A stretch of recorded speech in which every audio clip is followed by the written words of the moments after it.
as Ezreal is going to be the choice over on the side of Nongshim. And you could say, okay, you know, that means that maybe they can get, you know, some higher tier pick, but they also could have banned like Heimerdinger if they wanted to do that. There is an argument potentially, like missed ban in the second phase is way more critical, but there's an argument that they actually just wanted to refuse to ban because they want to have a lot more possibilities to counter pick on their second and third picks. But we'll see what the draft looks like before we can draw those conclusions. I don't want to assume that, but I do want to give credit to potentially T1 actually doing this intentionally, even though it's very unlikely. Yeah.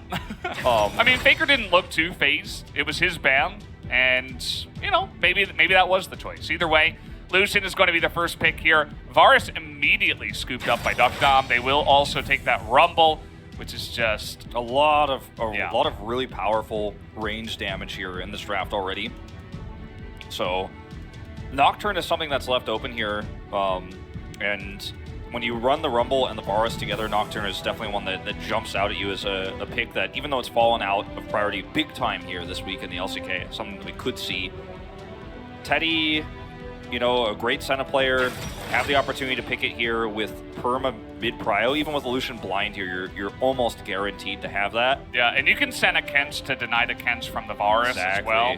So that could be what they are looking for here, although there is a delay on just the auto-lock Kench. So maybe they are considering a different line here. You can't stop the Thresh pick, so Set will come in instead.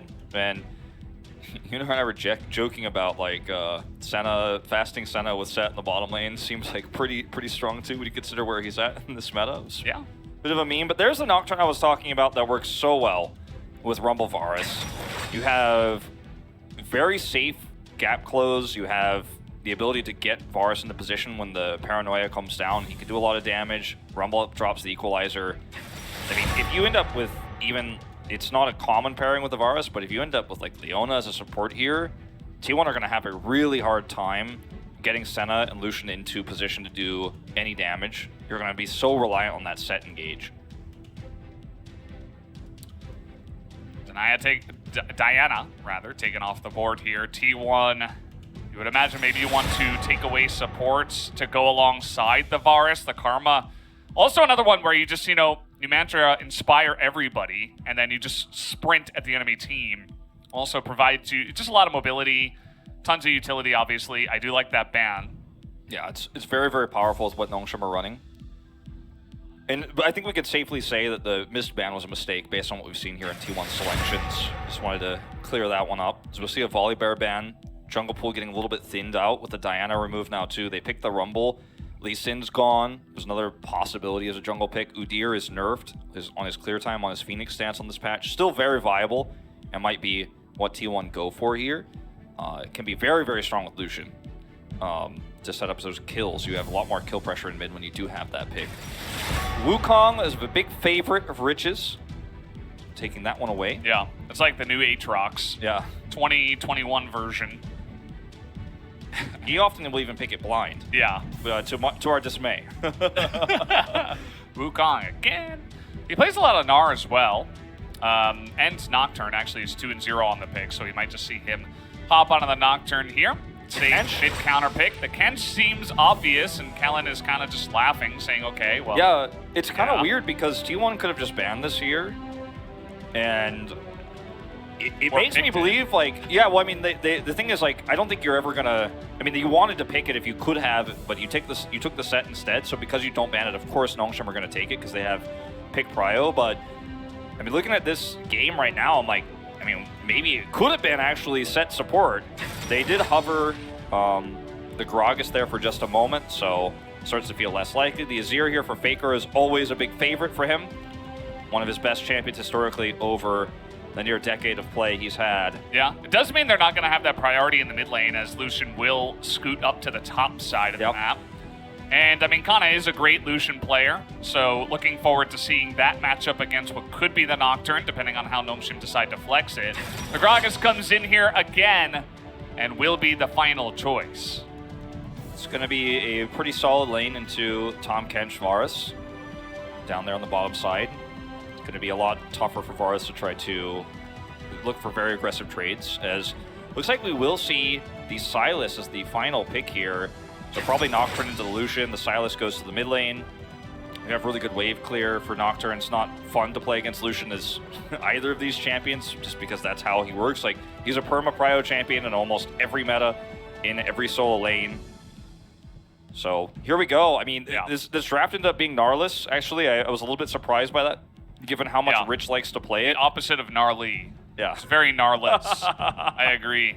You know, it's a champion Rich likes to play a lot. He could have put the Nocturne mid, and it was still a possibility with, you know, no Jace being removed here from Nongshim. It started to feel like it was a little bit less likely, but I think the power that you get with this prio on Lucian is extremely strong. Nagori instead of Naguri, which is, I believe, a Nongshim product. Not 100% sure. Nagori, yeah. Yeah, okay. It's one of the ramyun. It's one of the ramyuns, yeah. Yeah, but also, of course, our beloved Naguri, who's over currently in China. It's also the LPL. It's also the word for raccoon. Yeah. Yes. And Nagori, just to play on words for, of course, Gory in the mid lane, who is playing Sylas for the first time here in summer. So I'm curious to see how he will do up against Faker. Yeah, the prio that you're going to have with Lucian here is so powerful around some of those early skirmishes. You're already going to have insane engages with set support that we pointed out early on was very possible. The plus Azir to Emperor Divide, the cask. This is a great draft at the end of the day here for T1. It looked a little shaky at first, but they rounded out so well. You don't feel so bad about that mismatch at the beginning and how the draft was looking. A Senna that doesn't have a Thresh or a Kench, sure, but it's got a set. Yeah, you know, all calculated, you can say. All goes back to the set. It really does. And it's Keria on the set. We haven't really talked too much about Keria, but this guy, I think right now, is the best support in the LCK in my mind. Yeah, I think most people would agree with that. Yeah. Myself included, I'll put it out there. We've been fans of him for quite a while, and I think he's really beginning to explode into that position. And there are a lot of good supports in the LCK as well. It's not like you know, he stands alone. I mean, Beryl is slumping, right? You're contending with life. Kellen is in the conversation right now, too. Honestly, he's on the other side of the rift here. You know, Effort is up there. Now that Hex Flash is back, Effort definitely one of the players you're a little bit more worried about. Yeah. To be honest, without it, it has been, it was all right. But the engage tools in the team fighting that Nongshim have here are very limited in comparison to T1. You have long range, you know, Equalizer, Paranoia. You could steal a lot of the great ultimates. You know, every ultimate for T1 is pretty decent, and maybe not Senna's is like not that great. But besides that, you have a lot you can work with here as the Sylas. So you're like, you get one of the 5 amazing engage ultimates potentially. 4, again, limiting the Senna, but I worry about if this game doesn't really snowball for Nongshim, how they win the late game, because T1's draft plays itself later on. It's got great scaling built into it. You have set, so that means that you can almost start any fight the way you want to. You can turn engages around on themselves. Yeah, and set's going to be good into whatever engage that Nongshim have as well. Like if the Nocturne comes in, the Sylas comes in, you can create a lot of space for your Azir and Senna to do the damage from the range. So I feel like just having that in your comp alongside of the Gragas as well, right? There's a lot of tools that they have, which is why we're kind of enjoying the T1 draft comparatively to Nongshim's this time around. Gragas has played Cuz this many. No, yeah, he's played a lot of games of Gragas. Been around here. Yeah, it hasn't been as popular recently, but Gragas jungle's got a long history in the LCK and League of Legends metas across the years. It's kind of crazy how in this meta too, the drafts that we see oftentimes are around a lot of flex picks, but you don't think about Lucian as much of a flex pick nowadays. Like, it's usually almost always mid, but not to be the case. The flex we saw set into support has only recently been a thing again because of Hex Flash, and the Gragas flex is another one that you don't really talk about too much, but because of all these champions, these 3 having so many places they could be in, it was really difficult for Nongshim to know 100% how this draft was going to come together here for T1. Scory's going to teleport back in and eat some Sand Soldier damage, because that's how it goes. Saw a couple of cool pings, actually, from T1's side. It was probably Cuz just alerting his team to where the enemy jungler could be. He backpinged the bottom side Rift Herald, or Scuttle, and then the bottom Krugs camp as well. Just kind of showing the path that he could potentially take. And just to alert the bottom lane to potentially look out for ganks on the bottom side. Yep. A lot of good communication coming down from Cuz. So it's been a pretty low impact early game here without the objective spawning. You know, neither of these teams have insane amount of control over their lanes to look for a scuttle fight. The fact that Lucian is top here instead of mid limits your power in that regard to try to look for a double scuttle. So it's been pretty calm, pretty casual. The real fighting starts for T1 when they hit their level 6s, because those are going to be really strong for them. But also the same is true of Equalizer, right? Rich is going to be able to use his Paranoia. Those are the big spikes for them. But T1, I think, have an even stronger level 6. They get Showstopper. Like, they're the ultimate skirmish comp. Set is very happy for a Nocturne to try to Paranoia into the fight early with no real items. Like, I'll face break that. Yeah. There's definitely some items he may need to build. He's already gotten a lot of sustain in the top lane just to deal with the Lucian, so we'll see what he has by the time he actually begins fighting. I think you might want to look towards the mid lane, maybe look for some kind of counter gank if you are Nongshim. If Faker decides to go in alongside of Cuz's Gragas, because you'd imagine that with that combo, you're going to be looking to set up plays onto the melee champions of Sylas and Rumble. So I think it'll come around to how they play around the vision and who is able to set up the fights on their terms, as Cuz is going pretty deep into the enemy jungle. Speaking of which, able to get a control ward very deep in there. Yeah, he does get. He actually avoids the Scryer's Bloom here too. Peanut will clear the control ward.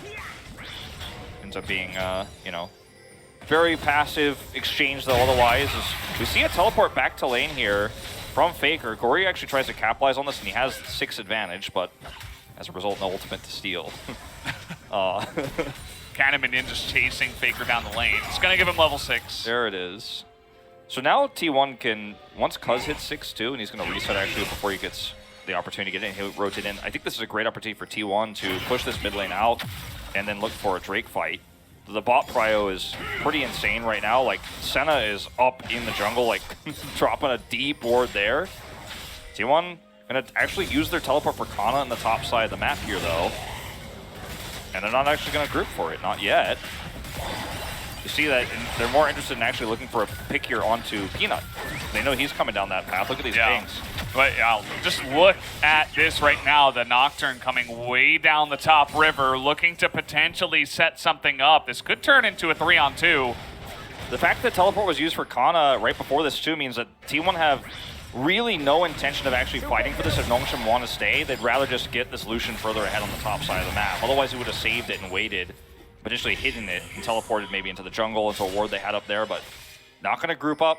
This forces Rich back into the top lane, and the low stake continues. Yeah. And Faker, you know, he was getting in there, he was trying to clear out wards, but he immediately realized the situation and just got the hell out of there, right? There are good engage ultimates on the side of Nongshim, but there's not like hard CC engage ultimates, right? You're not really going to lock them down. There's no Gnar for the Sylas to steal and stuff like that. Sylas can use his own Emperor's Divide, and maybe that's the closest you're going to get. But other than that, you're just going to be diving very deep on in there, Paranoia, Equalizer, and hoping that you can lock people down, because otherwise they're just going to be able to scoot away. As we saw Faker easily able to just run away from that. Yeah, Faker's going to have quite a bit of the white damage, the first 15 minutes damage in this game, because of all of the harassment he's been able to put on to Gory here in lane. And, you know, Gory is only 10 CS or so down in this game. He's been able to, you know, stay pretty okay here in terms of that matchup, right? He's only a little bit of gold down there, and this is what you expect. So, impressive performance against the most famous mid laner of all time. Here to start things out, as the bottom lane is left a little bit uncontested here, because they are going to see the group up here for T1 on the Rift Herald. That's going to be a lot of extra gold potentially over to the Varus bottom side. Yep. They do spot Keria rotating down to the bottom side of the map, actually, and they're just going to ping that out. And Keria does have to take the long route away, but he's able to go down there a little bit earlier than he, you know, maybe would have been forced to if Nongshim would have hard committed to the Rift Herald fight, so he doesn't lose that much. Yeah, I like the situation here for T1 because it's only one plate, bottom side. Kana catches the top wave. Baker's still got mid prio. Like, life goes on here across the board for T1, despite the fact that Nongshim didn't rotate up. They didn't, you know, grab a Drake. They weren't able to get anything counter-wise besides one turret plate and a half. And a half doesn't count, unless we're talking about A presses. So... Yeah, and at the end of the day, if Nongshim aren't getting big objectives early on and they're not getting momentum in this game, you're still looking at a Zirin Senna in the later stages of the game, and I think they're going to be really happy with that. It's going to be difficult to blow any one member up immediately on the side of T1, as Cuz is able to just sneak that one out on the Rift Scuttle. And just continue playing passively because that's all T1 want to do. Yeah, that's all T1 want to do right now with the lead that they have, as small as it is. And you really do start to wonder about Nongshim's game plan here because, like you said, the steals here don't give them that much incredible engage minus the Azir ultimate. It's going to be hard to pull off a defensive cask, and that's not really what you want to do if you're Silas. I mean, there are ways that it can happen, but later on in this game, when you're dealing with the scaling argument that you have for Faker and Teddy, plus the fact that you're so reliant on this paranoia type engage that can be dealt with very easily by the set, I'm worried for Nongshim here. I mean, it's only a small deficit in this game that they face right now, but it's what you know is coming down the pipeline that starts to feel very scary when they haven't been able to take any agency in this game, they haven't been able to force any objectives, or even use a single paranoia. Like, this draft kind of feels like it's not being utilized the way it was supposed to. All right, well, this is going to be their first chance as the flash comes in from Rich. Gets that fear down, and there is no escape for Kana, who decides, nope, not even going to flash away from this one. All I had to do was complain about it, Valdez, and it happens right before us, right before our eyes. There's the first paranoia. Finally, the move is made here to try to get control over this early part of the game. They don't have prio in the mid lane, but they have enough of pressure in the top lane here with that paranoia to actually have that engage on a solo lane against a squishy Lucian. Oh. I suppose maybe he can drop that Rift Herald. Might want to save it for a lane where he's got some friends. But yeah, I mean, even as the Lucian, it's really difficult to get away from that. And Rich committed his flash to make it happen, and I actually like that Kana holds on to his flash. Yeah. And just takes it. He's like, okay, you know, this is what this comp does. If they're not pressing their buttons, we get a free win. So they pressed all the buttons on me. That's okay. I'm going to watch it one more time. Rich instantly blocks it in, right? Like, he goes for the double here. You see the flash committed so he can get behind and guarantee that even with the dash from Lucian there that he gets the fear. We are going to see a counter gank here. So we see both jungles hovering around the top side of the map. Nongshim grouping up in mid, though. See if this ends up leading to anything. It seems very unlikely. They really want to get value out of this Rift Herald. Rich and Peanut here to try to clear the waves. Equalizer about to come off cooldown. And this should get a charge as the cask is actually spell shielded. We got a one-on-one in the bottom side. Keria is just soloing Duck Tom just like that, able to take him out.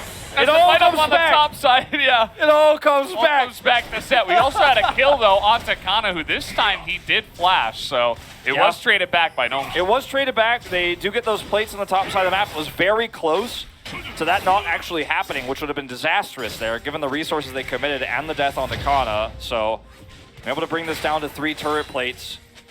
Baker gets a plate in mid, too. Something else to point out, a little bit of extra gold.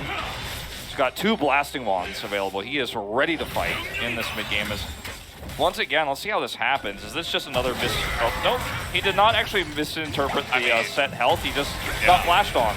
The Duck Dom flash, too, on himself. I wasn't going to say anything, you know, I was going to try to be the nice guy here, but... Nice play by Kellen, actually. That was, he really set that entire thing up, trying to punish the aggressive Rift Herald drop, and they were able to get that kill because of that Tahm Kench ultimate. T1 just seems like they, despite these, you know, small blunders and like the picks that we have seen for Nongshim, T1 just have such control over this game. And, you know, despite the picks on Kana, like, they still have gold lead as well. I mean, a lot of that's from the Rift Herald, but no Drake taken here for Nongshim. And Nongshim, one of the ways you can always feel great even when your opponent has a later game comp than you is when you have 2 Drake advantage, 1 Drake advantage, and you can hold on to that and threaten some fights with the tempo advantage you get from that, where T1 does not want to come to the Drake because they want to just wait and scale up a little bit more and look for some later team fights because they have an amazing team fight comp. But the fact that we're now 14 minutes into the game, and even though Nongshim have gotten those 2 kills, we don't see any ability for them with the lack of prio they have in all 3 lanes to take this Drake. Means T1 are very happy that we don't even start the Drake equation until maybe 15 minutes or later into the game. Like, T1 are very happy about that. They're totally fine to just coast here. just hanging out, you know? And things are just going really well for them. Like, say what you will about kind of dying a couple times, that's okay. You know, they lose some of that prio on the top side, but it didn't lead to them losing the first Rift Herald. It didn't lead to them losing their turret in the top lane. In fact, they were able to get the Rift Herald and do more damage to the enemy top lane turret. And so, still working out relatively well. Nongshim have been forced to use all of their pressure from the top jungle into that top lane, as Peanut has just been camping up here in the top side. Yeah, I mean, Kana is always under turret here hitting these minions because we've seen so many resources committed for Nongshim to actually try to kill Kana, and they have killed him twice, but they haven't stopped him from CSing very well, right? Yeah. Like, he's doing a lot there, and it gives a lot of agency to Cuz to do other things on the map. Yeah, and at the end of the day, if Evolution is, you know, he doesn't have to absolutely destroy you. Like, he's going to be still good with the high amount of farm that he has. Yeah. And if he absorbs the pressure for your team, he's going to be enjoying it. Now, Nongshim are going to be able to get this as Keria dodges there, not able to get the phase breaker, but here we go. Faker is here, and Duckdom just hates his life because there was no vision to spot Faker coming down, and he is never going to win that 1v2. Doesn't have flash, you know, as you pointed out, wasted earlier, didn't save him then, not available to save him now, not Where's that he would Kellen? have had a chance. Yeah. Where's your Tom Kents for the Varus, the guy who's supposed to keep him safe? Well, he's been spending so many resources elsewhere on the map, like you and I have been talking about. And finally, Nongshim are going to be able to get this turret down, but unfortunately, it's not first turret blood, or first brick, whatever you want to call it, so not going to get that bonus. T1 have so many advantages that are unseen on the scoreline and in the items right now that it's hard to even explain why Nongshim's comp is going to fall apart later on. The one engage is we're going to watch Faker call for this. 연기 좀만 해봐. 얘도 프리지. 거의 잡았어. 공 아껴봐 일단. For me, like, 연기 좀 해봐, like, can you put up a performance, like, can you act? So bait it, basically, is what he's saying, and yeah, works out super well. Yeah, going back to what I was about to say, like, the composition and how it fights versus the one paranoia we've seen from Rich has been used to close like a gap that a Lucian, you know, dash could have closed, right? But it's basically one really extremely aggressive play on the top side, but they haven't used this long-range engage style from Rumble Nocturne much at all, and it gets way harder later on. Way harder. Yeah. Cuz comes up, even just his presence allows some more damage to be done to this turret. The proactive rotation here from T1 is going to be good for just that. There's not much else going on the map, and at T1, I mean, it feels like, you know, they're in the lead. They could potentially just go for this dragon, but they just haven't shown any desire to go for that objective at all. Yeah. Just leaving it on the map. There's just no reason to actually force a fight where you might lose in this stage where Nongshim is a little bit stronger at skirmishing when you have supreme team fighting later on. And you can even know that Nongshim will never have the power to force those fights early against you if you just extend the game. And right now, you can see it's being taken here for Nongshim. But T1 just don't have any interest even contesting. In fact, they look like they might collapse onto the top side of the map instead. You can see Rich has backed off. This is going to be another turret. It looks like going over to T1, Kana is going to be guaranteed that extra gold. It's not a good look here, sadly. I mean, you can see that notification here for the Drake coming through. But it's just one small advantage and against many that will become more and more strong. Like I keep saying, once we do have those team fights. Because right now, T1 is very happy to not fight because Nongshim are not using the comp that needs to fight early to do so. You can almost put a 1 in front of that too in terms of the score, in terms of the kills. It feels like that's where we're headed. Unless Nongshim can really prove me wrong here in this mid-game, one Drake is not enough. Yeah, I mean, their mid-game skirmishing is very nice. It's just It doesn't feel like they have grouped or decided to make any big plays as a team at all. They have the second Rift Herald. Maybe they want to make a play around that mid lane or something. That could be a potential way to get it going, right? The equalizer to zone them away. You have some piercing arrows coming out from the Varus. They have good siege. They have a good ability to do that. And turn off the lights in case T1 actually want to go into a fight when Nongshim are not exactly wanting to. But so far, it's just been farm it out and wait for a late game. And, you know, Nongshim not exactly going to enjoy that, I don't believe. No. I mean, the skirmishing power of T1 should not be understated either, right? Like, they have a lot. I mean, post 6, like, their comp becomes really powerful too, like we talked about in the early parts of the game. But later on, it scales so infinitely well. They're going to drop the Rift Herald in mid here. Late rotation up from Gory, but he's got a nice flank angle here. Going to keep Faker at bay. This is what we wanted to see. Put the push on with the Rift Herald. Do something, you know? Look for the siege. Look for potential plays, but instead it's going to be Duckdom who has to be devoured. The cast comes out. Kerry has taken an insane amount of damage, but easily able to soak that on the set. And so it's just the Rift Herald damage into the turret, basically. Nobody's going to go down. They gave the blue buff over to Gory, who was actually very low on mana, and he stayed over on the side lane. And there were a few, you could see those 2 control wards on the bottom side, right above where Gory is. The red one's there that actually T1 now has to walk through. And for a moment, I thought they were going to try to make a play, because Gory was super low on mana. And actually, you saw Faker back at that timing. I thought, well, this is a perfect moment to actually drop Rift Herald bot, and maybe even try to threaten the inhibitor turret. If you group up, you can force T1 to rotate down. You have that vision advantage. You can use a paranoia to collapse in.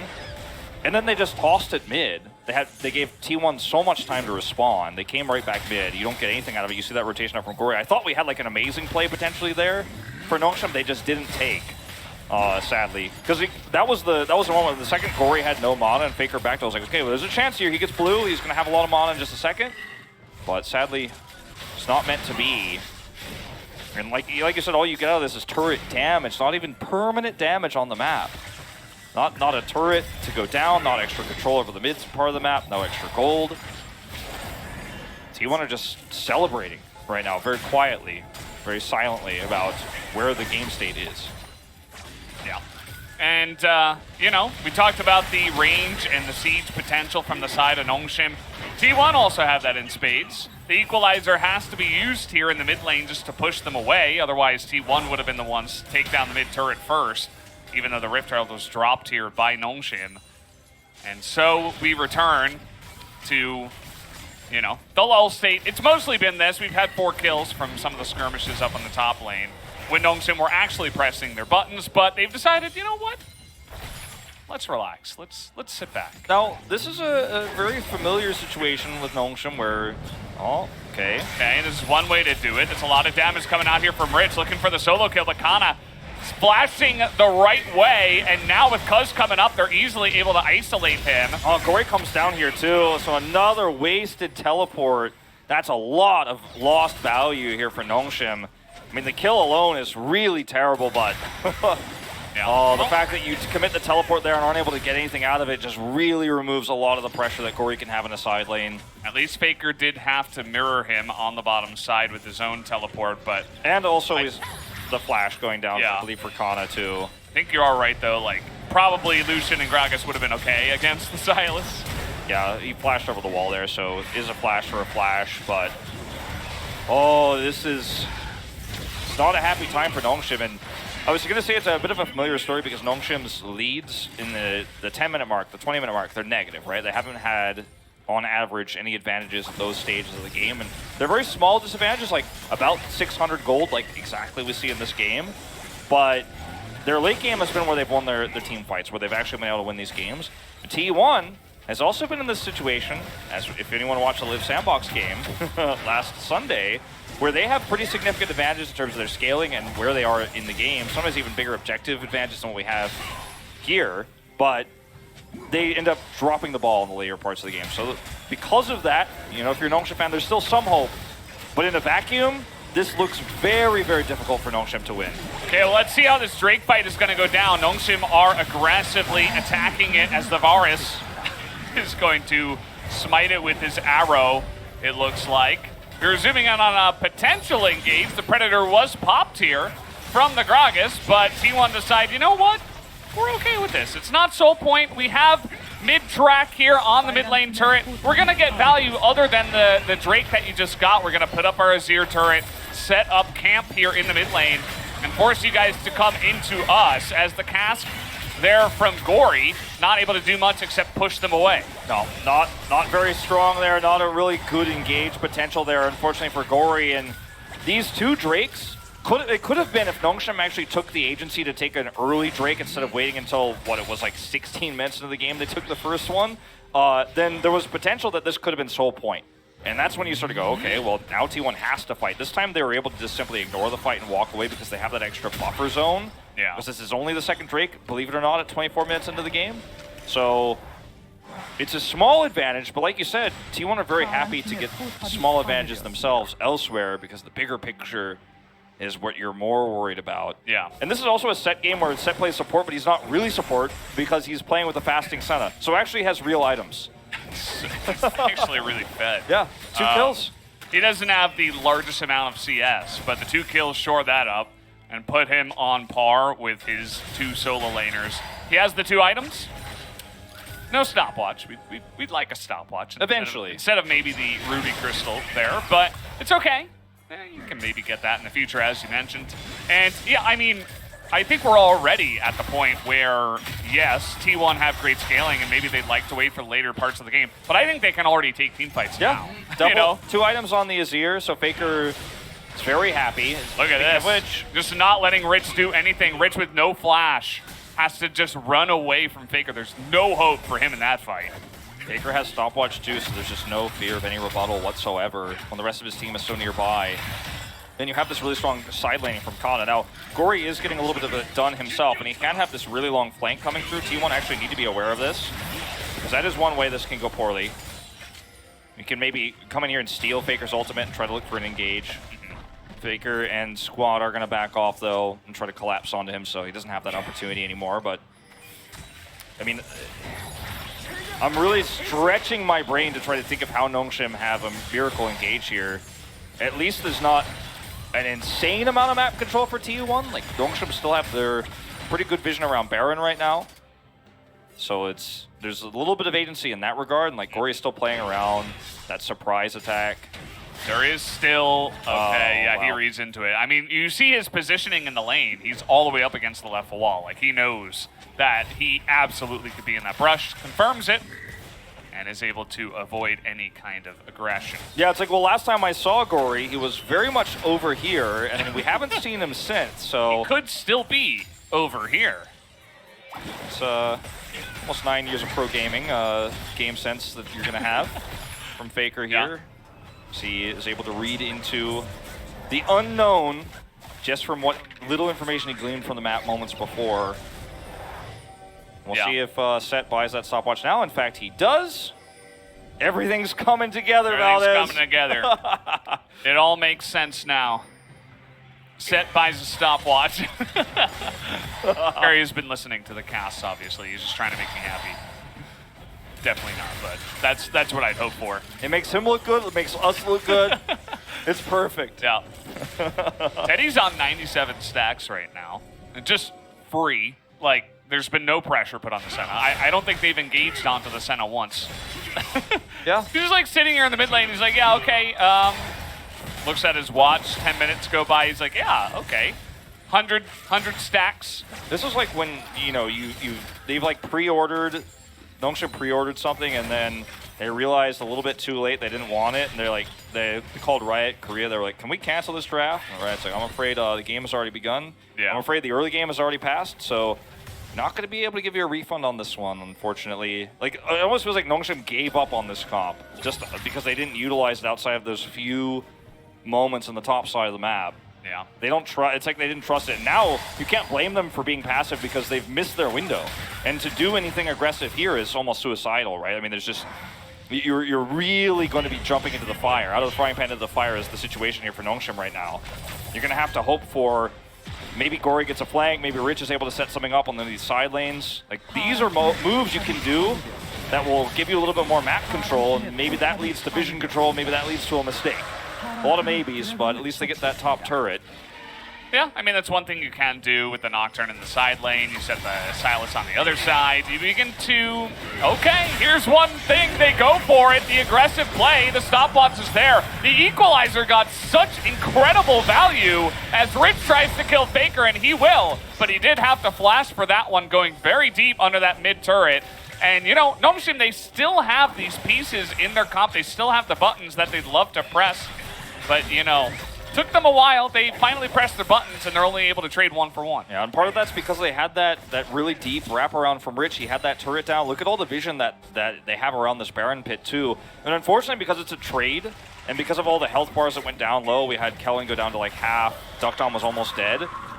Now T1 actually get that vision, so the 1-for-1 trade favors T1, because again, it extends the game. So we're going to watch this one more time. Look at where Rich and Kellen are. They have to go so deep to make this play. Kellen is the only one who's caught by the Emperor's Divide. You see the Senna ultimate come down, so Duckdom's low. He can't fight anymore, and Rich was going to die no matter what, but they only get one for it. But T1, let's take a look at the Baron pit now.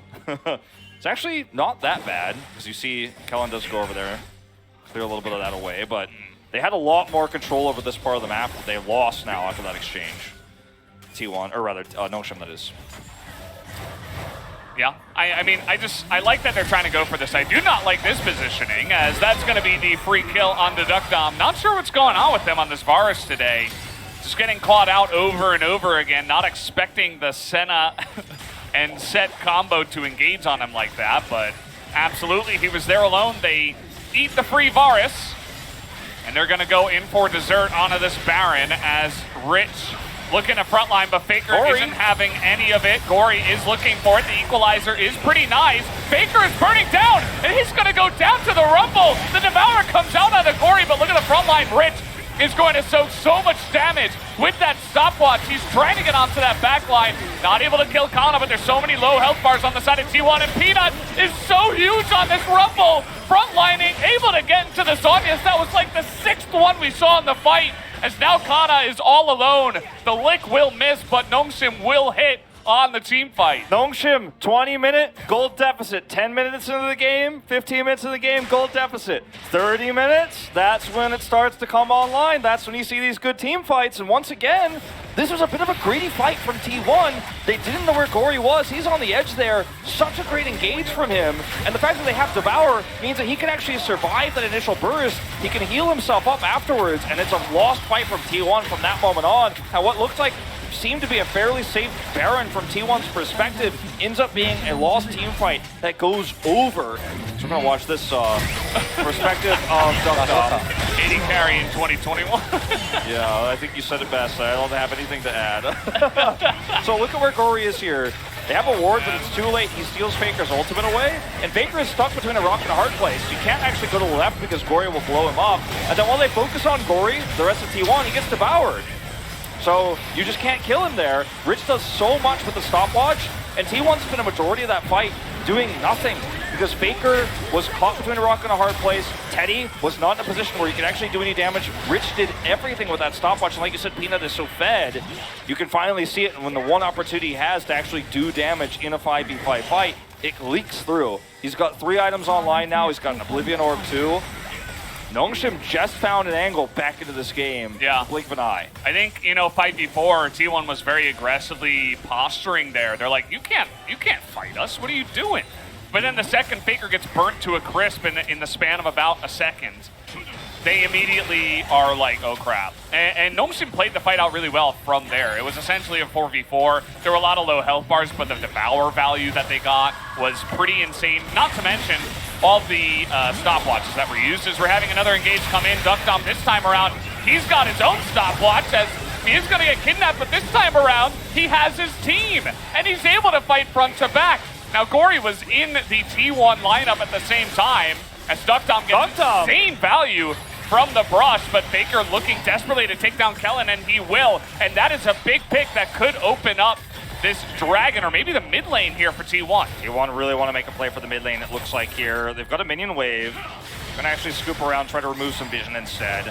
You know, with only 4 members up, carry it down, it's a little bit risky. You can take the safe Dragon play, tie up the Drakes 2-2, and again, slow down the pace of the game. Now, we've talked about to death T1's strengths with this draft and their engage tools and how strong they're going to be in this late game. But like Lucian isn't that amazing later on, and also the execution of this draft still has to be good, right? Like you have so many tools, but if you don't use them correctly, it just simply doesn't matter. So we're going to see Kana do a ton of damage here, right? And you know, we know how this fight ends. Duckdom is able to kill the set, but Gory gets caught. He's alone there. He's picked. He tried to turn this into something bigger with Rich's paranoia. A little bit of an overextension here from Nongshim. We know Kellen gets picked afterwards. Cuz almost died. Meanwhile, okay, here we go. We're pressing our buttons. We're looking for the set. What does Set do best? He absorbs pressure. He's a sponge. He absorbs damage. Somebody make the Set sponge skin already. As you can throw everything. I mean, they threw so much in. They didn't use the equalizer though. As the follow-up cast and the equalizer does come in. The bird damage is so huge, and Kana goes down. But the follow-up engage from Faker is good. They get the top 10s, but now Faker's all alone. The rest of his team is too low, and Nongshim win a big fight. They're gonna be looking for this inhibitor. Oh, and they might be looking for more than the inhibitor here, Valdez. Peanut has had so many games where in the early game, he doesn't pop off, he doesn't get fed, but he doesn't die. He does not make mistakes, he does not feed enemy laners. He plays a very passive farming jungle style right now. We've seen it on the Nilly, we've seen it on his Rumble, and later on in the game, he makes the big plays. This is another one of those big moments for him. And Nongshim, they're looking for more. Like I said, they might, if they have minions here, they might be looking to end the game. They're gonna have to back off, but such a huge turning point. We had now 2 big game-winning potentially fights for Nongshim. If there's a different state of the game, look, they have the minions here. They're looking for more. They're going with this one. There are a lot of wards behind them. They got to be real careful. Be more decisive than this, I think. Well, one way or the other. I think they just can't stay here. Like with double teleport on Kana and Faker, you got to just back away. You have to respect the teleport flanks, and they will. It takes them a little bit, but they eventually land on the right decision. Yeah. There's no big objectives. They are not really going to break the base at this point in time, so. Exactly, and if you look at the side lanes, both the bot and mid lane didn't have any pressure to where they could have just backed off and taken an inhibitor, so it felt like the best opportunity was just to wait for the minion wave, regroup, and maybe hope for another pick that wins you the game. If you don't, you do back away just in time for those teleport flanks to not be an issue. I'm worried about T1 here in the late game. The execution of this draft doesn't work out as well as, you know, I really expected that it was going to. Yeah, it's interesting to see just how insane this damage can be. The poke from, by the way, the Senna ultimate that gets stolen, the piercing arrows, the equalizer, very obvious. Look at this, deny on the back. Rich is up 3 levels on the Senna up here, as Teddy is desperately trying to get away. He will die. That's a pick right there. That set goes in. Keria sets up a massive play with this one, but the Rumble is still alive. Peanut is so scary, but they hold on to their inhibitor somehow with that engage. Somehow, miraculously, the fact that Rich isn't here means they can help push this back, and I won't say what it all goes back to, but at the end of the day, they have a really nice engage there. The inhibitor survives, but Nongshim are still in firm control of the map. We will watch this one more time. We're going to go back to this mid lane fight. You see the root comes through. And crucially, the equalizer wasn't used. I wanted to see, Take a look at how much damage this poke is able to do. Yeah, I wanted to see where Kana ends up in this, but he actually goes in aggressively, and then the equalizer catches him on his way out. Yeah. Everyone on T1 is so extremely low after this that Faker being out this far is, you know, a bit of a disastrous situation. Their comp has very little magic resistance. Yeah, and Peanut has not missed once. I mean, this guy, he's got like a homing, it's like a homing missile, a homing equalizer onto as many members as he would like, as we're going to take a look at this play as well. Yeah. Paranoia is used, so they have no vision here. They actually back up behind the inhibitor because the Paranoia was used on the top side. I want to see Keria's exact angle he takes for the attack here. Flashes actually for it. That was really well played. Haymaker is so strong. I mean, it does true damage. You have the extra shield. His grit was basically maxed out there. 45 seconds until this next Drake. It's not a soul for either team, but it will be soul point. Don't know if we'll get to see that soul in this game because the first Drake was so late. We're almost 40 minutes in before soul point. Death cap is up for Gory. Peanuts 1-0-9. Has his Void Staff now. Yeah. Not that there's much magic resistance, like I said before, to Pierce. And that's really the one X factor from this composition. You can shut out the lights, you can poke them before they're even able to engage on you. And you can see now T1 are aggressively posturing. They want to engage before they get poked out here. And we'll see how it works. Like you said, I think T1's comp, it requires some really great execution. As another the equalizer comes in, that is big damage, but there's no follow-up this time. You can press your buttons, but you gotta get the follow-up in there. The paranoia is used, that's gone as well. Kana is very low though. I mean, with all the low health bars here, T1 have to take some time to back away. They're gonna maybe try to trade this for a Baron, but it's so obvious. There's so much vision here. I don't think Nongshim has happened. T1, you gotta back away. You're gonna lose both. And you might actually lose the game if you get wiped here. Oh, this is so risky. This is so greedy. The TP should come in, but the thing is that they might say, okay, we can do this because of the cooldowns were just used, but Equalizer's almost up. Yeah. I mean, this is like a 30-second cooldown, Not right? to mention Paranoia is halfway up, so I mean, that's not going to be there for the fight, but yeah, these cooldowns are not extremely long. I don't think you could try to look for an objective here. You will lose the game if you get wiped there. You might lose the game either way. It's a really terrible situation here for T1. They have such a range problem in this game. Not like Kasky was looking for, but I mean, it's poke, right? Yeah. It fits in really well with their comp, at least. sure.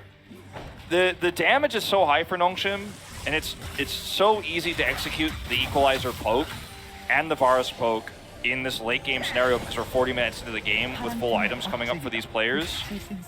The gold difference here is kind of insane. Teddy has been a bit of a non-factor. Like, Set was the one who absorbed all the gold on the bottom side, as we talked about. And the gold issue is obviously because it's fasting Senna too, but also the jungle and the mid lane, right? There's some big wallets there for Nongshim. Peanut and Gory have just been so consistent, right? Like, nothing really happened. They made 0 mistakes. And once the action started, they've been clean. there's very little peel for Senna to actually do safe damage in this game. Okay, here's an opportunity. Kana's looking for Rich. Rich looking to turn it around, but with the Senna help, should be good. The Fear lasts for so incredibly long. He's going to get the GA. As Gory thinking about getting in there, but Rich will be able to back away, keep his life, but not his GA. Yeah, not his Lucian GA. will. The Lucian will keep the GA. Lucian range is so low, the Senna range is low, that you really need to rely on Keria, I think, here in these upcoming fights. You know, if Keria can actually have a really nice engage once again, you can get Faker to do a lot of damage long term. You can even have a follow-up Emperor's Divide. It all has to start here. Oh, not here. Running into it. You got to be careful about this. And yeah, I mean, T1, that's why they're aggressively posturing. They're trying to use the range of the Azir, the Senna, to try to poke away in their own right and try to get an engage with Keria, but so far it's just been so tense. I mean, we're 41 minutes in here and it feels like a fight could break out at any moment. I mean, it certainly could, but it's so hard for T1 to be the ones to start that fight without vision control, without prio. They have mid prio, but no vision here. Keria looking for the long con play. I like this, but Gory's coming in. The Equalizer doesn't do much. Faker has to flash out of it, though. Not a great fight for either team, but Nongshim looking to pounce here. Trying to cut off the minions and stop the mid push. They will be somewhat successful, although they pull themselves apart. Gory has Emperor's Divide, don't forget. T1 need to respect this. Okay, they will keep position on the Baron, and that is really important. They're going to steal away the blue buff. This is actually such a tense game, and we're so late into it that, I mean, even T1 have an opportunity if they can actually scrap together one team fight that they haven't been able to do for the last 3 or 4 major exchanges. They can win this game with the long death timers. We have 42 minutes in. Yeah. Baron buff available here. Teddy's getting pretty aggressive with this positioning now. I mean, he's up to 158 stacks. Like, he's going to be able to just be artillery, basically, as this game comes along. But they really do need that. Yeah, but you have to remember too that if he tries to look for that type of play and gets paranoid on, if there's no peel, you know, if Cuz doesn't have his cask available, for example, you know, if Faker isn't nearby enough to use his Emperor's Divide, like, he's very vulnerable. The same could be true of Kana here, with these very low range. I mean, obviously range extending here for Senna over time here. Champions are always going to be the ones that are vulnerable. Keria leading the pack. Vision is coming in. And let's see, they're going to pull off of the Baron as Keria not able to find, actually, as he gets spell shielded. Nongshim are all over the place, but that is a massive equalizer separating Faker from the team, but it does not matter. He stands his ground and is able to stand up to Rich. They take out the Nocturne, but Duckdom's still here. Remember the old days of lethality Varus on red side. It's so hard to do Baron It's against so this. hard. You just get poked down. And I don't know if they can do it. I mean, they'll have to engage onto the Varus. The scuttle here is actually super important because they have a lot of vision. They cannot clear that. They have a lot of damage. They do have a lot of damage here. Maybe they can ignore the Varus. Equalizer's almost up for Peanut. Yeah, the equalizer will be huge, but it does not matter. The damage comes out from the Varus. There is the equalizer. It burns them down. They're Teddy trapped. has to get out of this one. Cuts finds a massive combo play. onto the Rumble, but he dies immediately afterwards as the rest of T1 say, no, we're too low. We cannot follow up. We have to back away. What a heroic play from Cuzzo, because without this play, they don't get out like that. It's way, way, way, way harder for them to actually escape. The whole game plan here for Nongshim was actually to trap them, prevent them from coming in, as you watch this one more time. But the equalizer here is massive. Faker turns this around. But the fact that they don't finish off the rest of the kills and all that chip damage coming through from Duckdown means that doing this for T1 is still so greedy. They pull it off. We're going to see the Drake taken on live. But watch this retreat path. Cloud Soul. Watch this retreat path as Cuz cast body slams here, goes gold so the rest of his team can escape. They actually don't take the advantage early. They're like, maybe we get more out of this, but no. They do get out of there as soon as he goes down. It's Cloud Soul for Nongshim, which is pretty huge for their composition and closing the gap. Yeah. The ultimates too. And all those ultimates. Yeah, like the equalizer is basically a basic ability now. Feels good. Feels real good for them that they're able to pull that off. We have Majais here on the Silas, and Peanut is nearing his final item. We're gonna be, they're gonna be able to basically call in tactical nukes with their composition. And T1, I mean, they have so much power in this late game, as we have been highlighting all game. But again, it's gonna come down to dodging poke, good positioning, good engagement. This is the longest game so far, as we have passed the previous longest game, which was 45 minutes and 9 seconds, a Gen G win over LoL Esports, match 8. The Gen G is definitely trying to extend their average game time to be the longest in the LCK. Had quite a few long games this season. The KT series, the Life series, the series we just had. So, something to keep in mind. But this game is now on such a knife's edge, so volatile. The items here for Kana even are like, when you look at that, you're like, well, if you try to blow him up, you can't easily do it because he's got the Bloodthirster and he's got the GA, which wasn't popped earlier. Yeah. Riches is now back up, but like, who do you paranoia here now? Like, it's funny how we talked about how T1's comp was so good for 5v5 fights in the late game that they executed it poorly for a while, and then it felt like, well, I guess Nongshim just win this, but then as time went on, they started pulling it off. T1 actually started using their comp correctly and are getting these exchanges, and the late game with the Senna is starting to really show itself, so it feels like we're starting to bring up those same arguments, those same discussions. I mean, we are only 1,000 gold the difference between these two teams at 46 minutes in. I mean, it doesn't get closer than this, folks. Yeah. This is a treat. This is only game 1 of the best of 3. Yeah. Welcome to the LCK. We have best of 3s over here. Always fun to watch these extended ones. And who knows what these teams do. I mean, we might just wait for the Elder Drake to come out here, as we're on 180 stacks right now for Senna. But Nongshim's comp is relatively good at keeping her at range, so she's not just able to free fire, as we have been pointing out here. Got to be so careful about stacking up like T1R in that brush. An equalizer comes down, comes up again in like 20 seconds, do it again. Then you've got the Varus poke. Suddenly you can't actually group up anymore. There's no objective right now on the map, so neither of these teams have any reason to try to push the issue. I see a lot of comments online oftentimes in games like this where it's like, well, this team has a Nocturne and why aren't they pushing? And Nongshim's throwing away this advantage. In a game like this, you don't want to risk a fight that could cost you a game when you could actually take it with more vision control. When you're grouped up, you have control of that. You can use the equalizer and choke points, for example, around objective. There's no reason to just attack because you have paranoia and because you can engage long range. You want to wait for the perfect opportunity, the game-winning opportunity. So when everyone's almost at full build across the game, I mean, almost all 10 players are, you don't really actually care about the minion waves either. You're just like, objective win game, that's all. That's all that's in your brain. Yeah. You don't want to do the old Live Sandbox thing where it was like, see enemy champion, go for any enemy champion regardless of the scenario. They have kind of grown out of that. I think they've developed really well past that, even though they do retain some of that style. But, I mean, here we are, 48 minutes in. We are in the longest game of LCK Summer 2021 so far.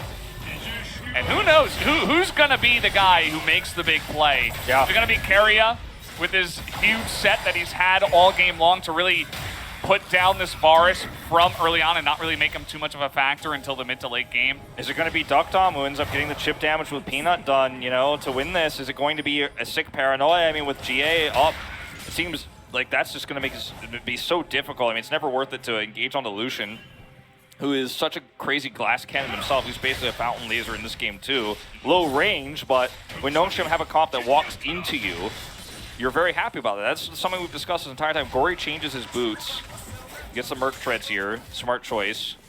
Is that he's no longer caring about you know, how this game started, but wants to make sure he has the power boots for how it ends. Yeah. Definitely something you can do in your own games as well.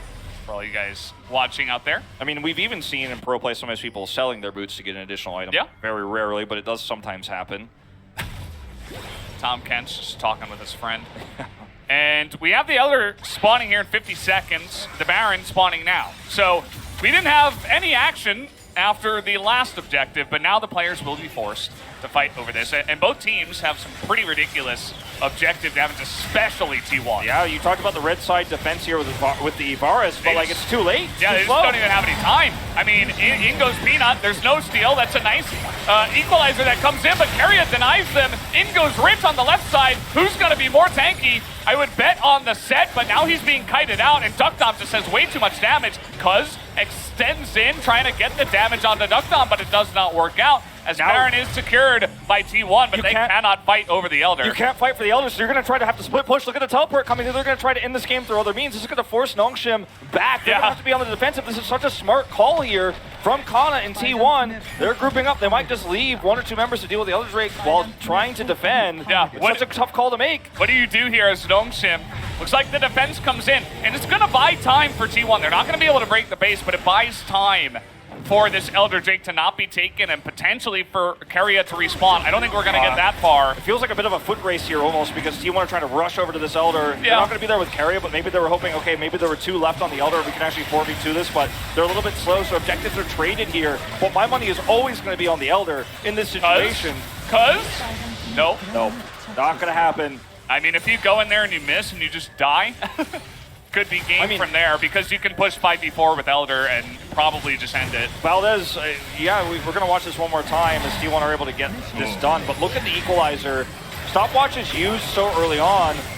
And in the Paranoia, there's a huge disconnect between Rich and the rest of his team, but he's able to escape. He has GA, so he was always pretty fine. Once Keria is dead here, the fight's over.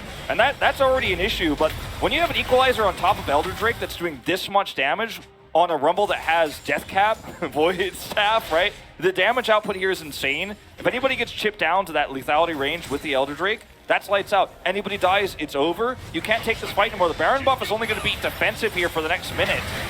As you try to stem the bleeding and survive for 2 minutes, and if you could do that, maybe you have another chance in this game, but it seems so unlikely here as Nongshim have the red carpet to walk down to victory. And speaking of the red carpet, I think with Elder, you just drop equalizer for damage. Just drop it down, wait 20 seconds, drop it again. You're going to be burning people for so much. You got to make the most out of this minute 20 that you have left on the Elder. And look at that damage. Look at the damage. They have sustain with the Senna. But is it going to be enough? The Paranoia comes in, zones them away for now, and down will go the inhibitor once again. Inhib is down, and Nongshim can just hover around this for a little bit longer. If T1 try to group around these chokes, if they try to group up and chase, with no vision here whatsoever, look at the observers showing us how little information T1 have, you just die. We're going to get to like a 60-minute game here. I mean, this is, you've got Elder 5v5, and they're just like, nope. I mean, now's not the time. Some of the same things I was talking about earlier still apply here. You mess this up, you end up losing. It's longer than the spring record. Yeah, we have surpassed yet another record. This is now the longest game of 2021. They're going to look for maybe one more inhibitor here. There's no inhibitor turret. Look at Rich. Paranoia almost up, by the way. Not that he needs it at this moment, but he's going to have it in just a second here. Gory's also got a nice flank out. He's going to cast. Yeah, this is just going to burn them down so much, and they do have the Senna. And there it is. I mean, one arrow, you get the one. And this is what I'm talking about. Just use your buttons with the Elder. But instead, they just decide, okay, we'll play it safe. We'll get the 2 inhibitors, and we'll use that pressure to take the next Baron. We'll see if that works out for them, because I think they had a chance to end the game, but they don't go for it. It's all about the execution of that last moment. You can see Cuz shaking off the pressure here a little bit on the player cam, as T1 know there's still a chance. There's still an opportunity to come back. Senna is getting stronger and stronger in this game, but it's not about the Senna necessarily, though. If you can't actually survive through all that AoE damage that Peanut is going to toss into these fights. Everfrost has gotten a lot of value in this game, too. It actually stopping T1's chases, some of the angles T1 have tried to take.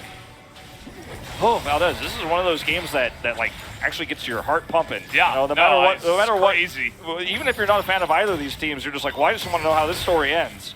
Yeah, Senna has 800 range, I think we saw there.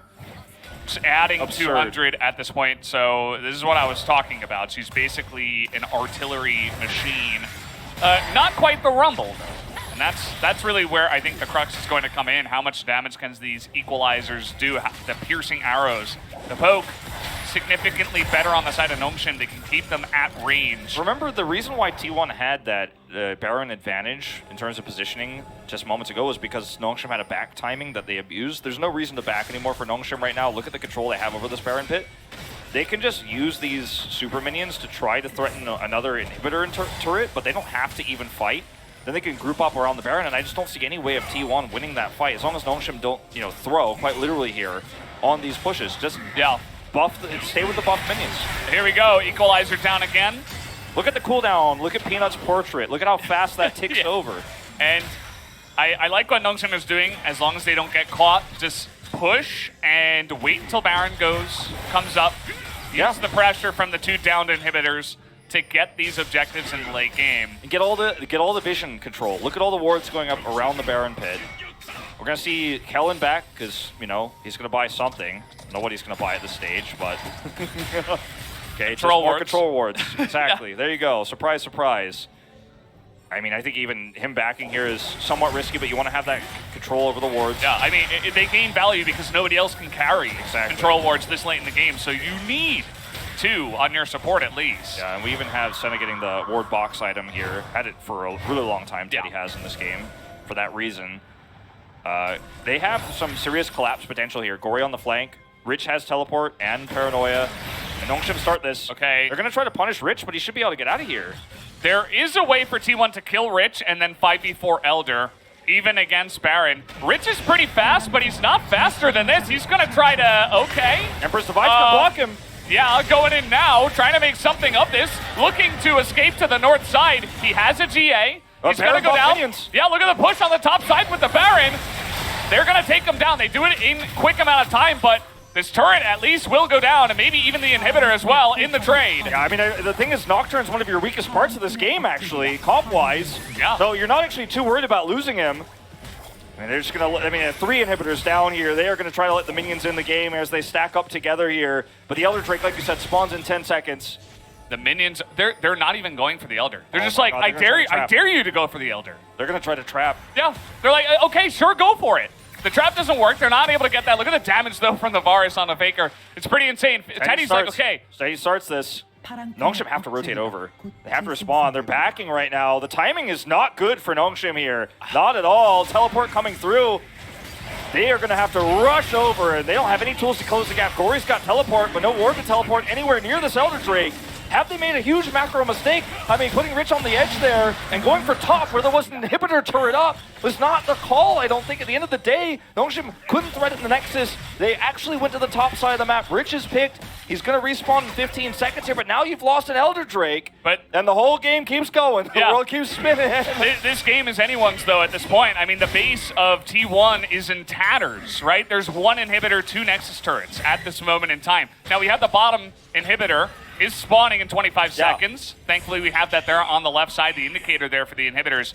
But yeah, I mean, with 1 minute, 20 seconds on the Baron, you can always threaten to push to end the game, even though T1 have the Elder and will be better in team fights. The other thing is that, arguably, even though the T1 have the Elder, because they're in such a defensive posture, that clock is eaten, like you said, because of the inhibitor situation. But on top of that, T1 don't have a comp that can threaten that Elder bar lethality because they don't have that much poke, right? They have consistent team fighting that relies on hard engage. And we have not seen them pull off that hard engage a single time in the last few team fights we have seen. They tried to kind of play their better macro game and actually win by getting Baron objective first, getting positionally into the right place, grouping up top, things like this, what we've seen T1 do instead of actually straight up team fighting. Because they can't team fight well, at least we haven't seen that from them yet, and their comp is so reliant on the Gragas engage, right? The Azir ultimate. This Elder buff doesn't feel as powerful for them. It just feels like they've gained 2.5 minutes extra of a game here to play, because now Nongshim doesn't want to fight into them, but T1 can't use this Elder because of the state of the game to actually gain advantages, so like I said, the game clock keeps running. We might hit 60. We're on par for it. We will. I think we will, unless T1 just run it right now, but they're not going to, as Teddy is still stacking. Send Faker back. He can handle these minion waves. I mean, you guys remember the 94-minute game. There was an Azir in that game, Azir Sivir. You're able to sit back, you clear waves instantly, and you can't lose. Now we're not exactly in that scenario, but changes made to the different buffs and stuff. T1 just looking at Riot and say, well, you said Elder Drake can end the game no matter what, so we won't have any of those long games. What now? Let's see what we do. Nothing with the Elder Drake, and then who's laughing now, right? Yeah, Nongshim first, right? Elder buff despawns in 5 seconds. We have... I feel like we're counting down to New Year's or something in 15 seconds. Like we're about to pass the 60-minute mark. Doesn't happen every day. It feels like we're counting down to 2023 New Year's. Like not even 2022 in this game. As we take a look at some of the gold, some of the CS. Okay, taking a move on Akana. The exhaust comes in, but it's not enough. He does have to flash away in trade of the exhaust. The exhaust isn't that, important in this game against T1. Like, who are... Whoa, what happened to our timer? It also gained, it was 1 hour plus the 60 minutes. Like, I was not made for this. What was that? Y2K. Yeah, exactly. That's what I was going to say.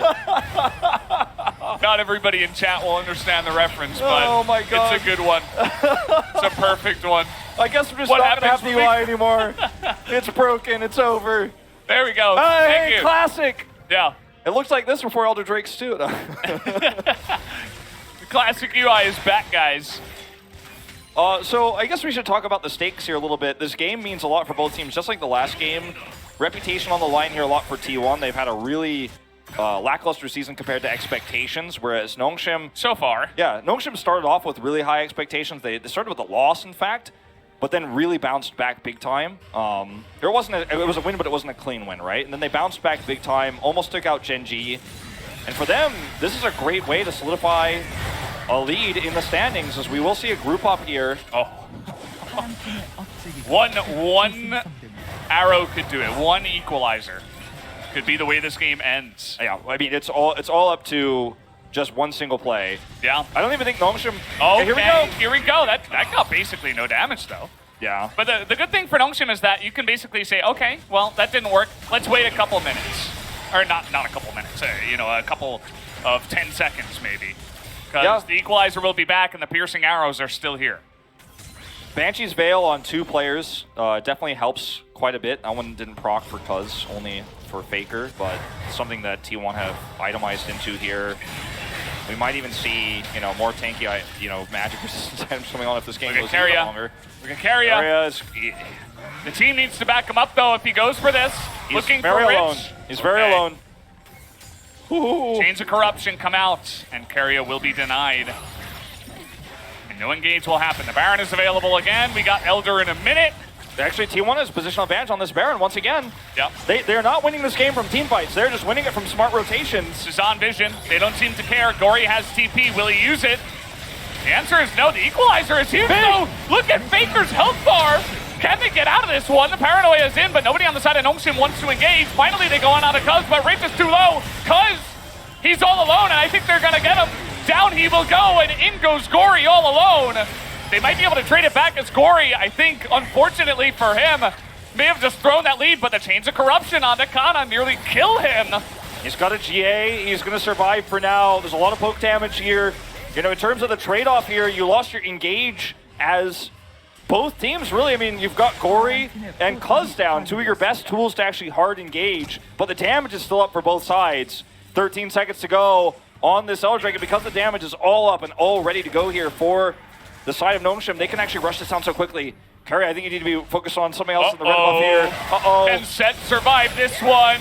The Legend of Set, he actually will pretty easily. But look at the damage from the Equalizer on Akana. He gets his GA popped. And now Nongshim, they might use that as an opportunity to wrap around here, try to get some vision. They're not going to start the Elder Drake, though. Paranoia is up, so, I mean, this is a big opportunity if Kana does end up being isolated here to go in, but it's just so hard to actually kill him quickly enough before the rest of T1 collapses on the Nocturne who goes in. Look at the lack of vision here.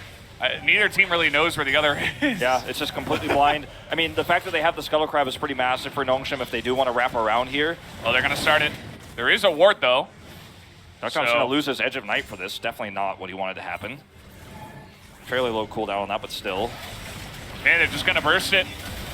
They say, get over here, T1. Fight us if you want to. Rich looking to frontline against Keria. And if you're zoning Set away, that's probably a win for the Nocturne right now.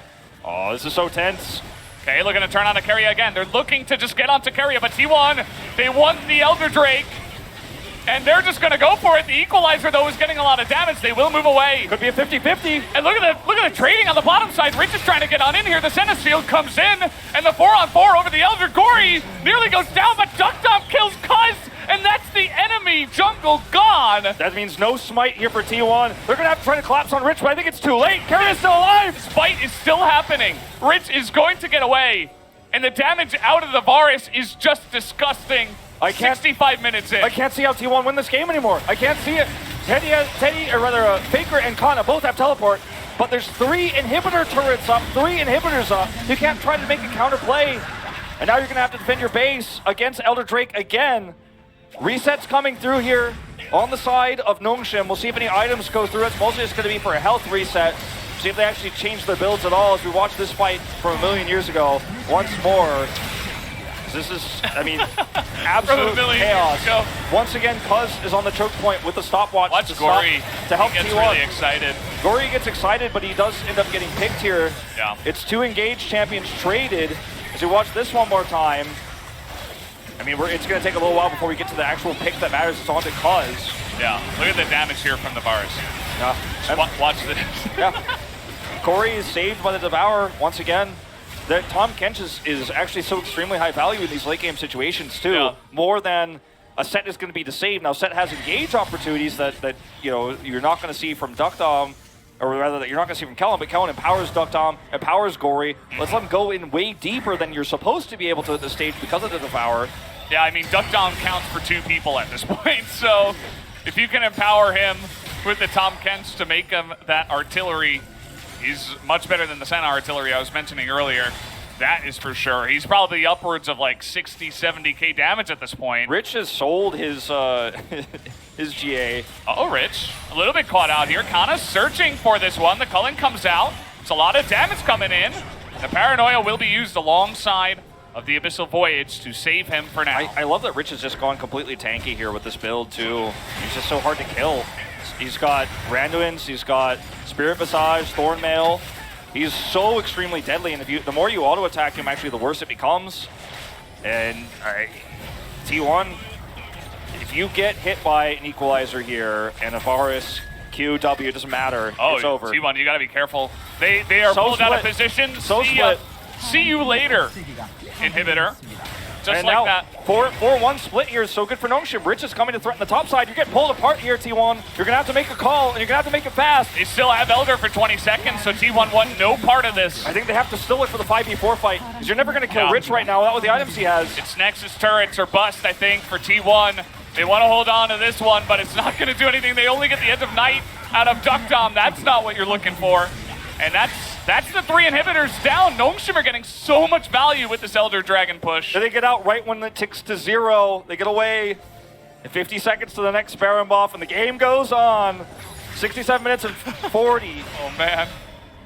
you still have to be respectful of the comp of Nongshim. Trying to clear some vision up here. Baron pings coming down for Nongshim as they will reset one more time. T1 have an opportunity to actually group around Baron after they clear this minion wave in mid. The top push is there. They have bot push, like they have cryo in all 3 lanes. I think they actually have enough time, just barely, even with the super minions at 68 minutes into the game, to group on Baron. They have the damage to burst it down in about 10 seconds. So, you see the damage dealt, by the way, here? I was a little bit above what it actually was, but still 56,000, pretty good.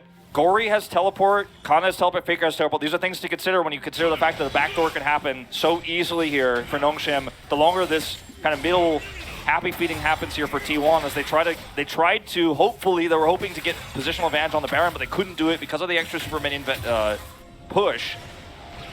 So they have to back away, and this means Baron buff looks like it once again goes to Nongshim, but this time they're going to have 3 inhibitors worth of super minions to push with it. T1 are losing this fight so slowly in this game. It may be a 71, 72-minute game that they lose, but it feels inevitable. I mean, who knows, though? I mean, with the Baron and the double super minions in every wave, it feels inevitable.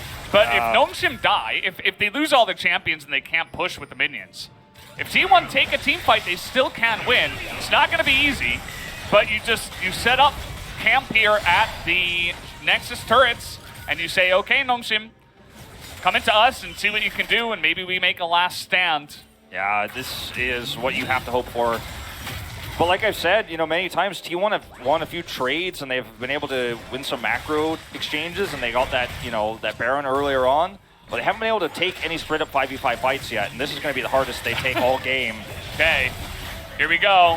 The poke is coming out. Carrier's looking for the engage. Chains of Corruption go wide. Teddy is practically able to auto-attack the enemy fountain. That is very true. The push here with the Baron, you can see that still you're up against Azir. Azir still exists in the game. So quickly, these Nexus turrets haven't taken any damage. They're going to start taking some now. Hey, here we go, trying to get on top of the Senna. The Equalizer does do good damage. Carrier's looking to get onto Peanut in the back line, but it can't. And look at the turrets. The turrets go down. You could just click the Nexus and end the game, and they will be able to do it in 70 minutes. Nongshim will win the longest game of 2021 at the LCK.